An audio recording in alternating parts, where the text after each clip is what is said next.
sekarang ini. Pemilu 2024 bukan hanya sebagai bagian dari rutinitas pesta demokrasi 5 tahunan dalam rangka melakukan pergantian para calon pemimpin baik di tingkat legislatif maupun eksekutif.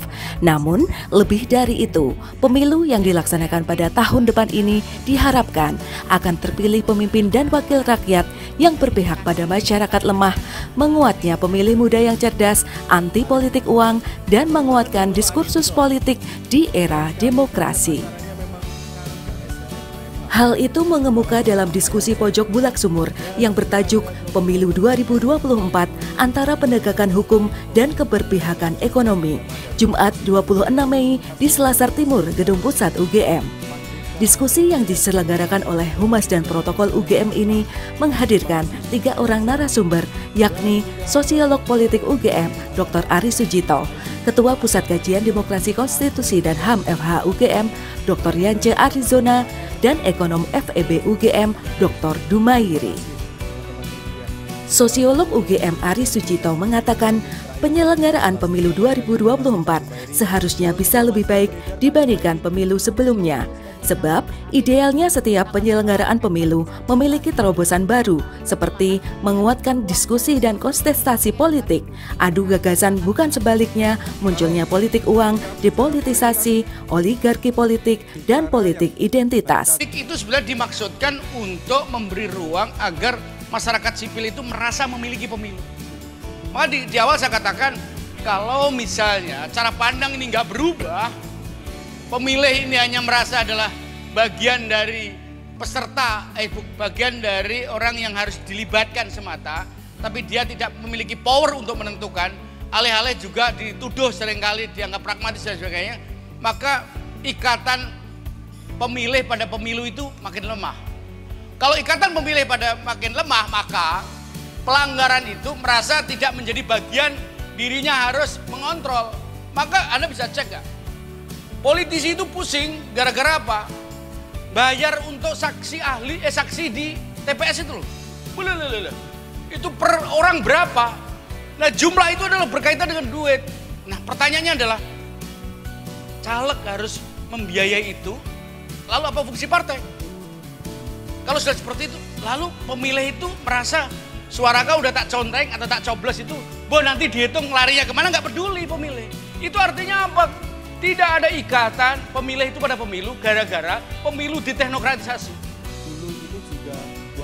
Sedangkan ekonom senior FEB UGM Dumairi mengatakan keberpihakan politisi dan partai pada kelompok yang lemah pada petani dan nelayan sangat sulit diwujudkan sepanjang transaksi politik uang antar calon pemimpin dengan pemilih masih saja berlangsung. Kalau kita membayangkan setelah 2024 penegakan hukum itu tegas, dan perekonomian tuh para petinggi, yang terpilih berpihak ke rakyat, saya pikir itu cuma angan-angan akademisi dan impian cendekiawan, ya kan?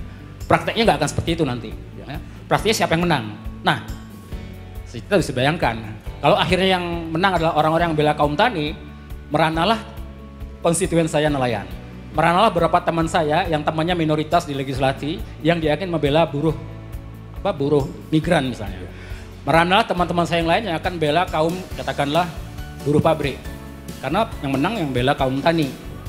Jadi saya pikir sangat tergantung gitu. Dan ketika mereka terpilih, mereka bukan hanya buat aturan, tapi milih orang yang akan menjalankan aturan itu sesuai dengan mereka. Sementara Yance Arizona berpendapat pemilu 2024 sepertinya tidak akan menjawab harapan masyarakat untuk menguatkan upaya pemberantasan korupsi meski ada partai yang kampanye anti korupsi. Namun seperti kejadian sebelumnya, justru saat berkuasa para elit dan kadernya ini melakukan praktik korupsi. Tapi ini menurut saya mengindikasikan, melanjutkan yang tadi ya, soal edukasi publik kita yang nggak jalan gitu. Jadi bagaimana kemudian orang yang sudah pernah mengkhianati rakyat toh dengan melakukan tindak pidana korupsi, mengutamakan kepentingan pribadinya secara ilegal melawan hukum kan, dengan mengambil uang negara gitu, kemudian masih mungkin bisa terpilih dan beberapa tempat juga terpilih.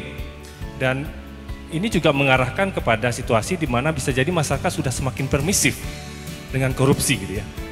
Nah, menurut saya satu kesadaran tentang proses demokrasi sebenarnya alat untuk menyeleksi hal-hal seperti itu perlu diperkuat lagi untuk memberikan satu kesadaran kepada masyarakat bahwa ketika ikut dalam proses demokratisasi itu memang mengutus orang untuk mengurusi kepentingan publiknya kepada orang yang bisa dipercaya. UGM News melaporkan.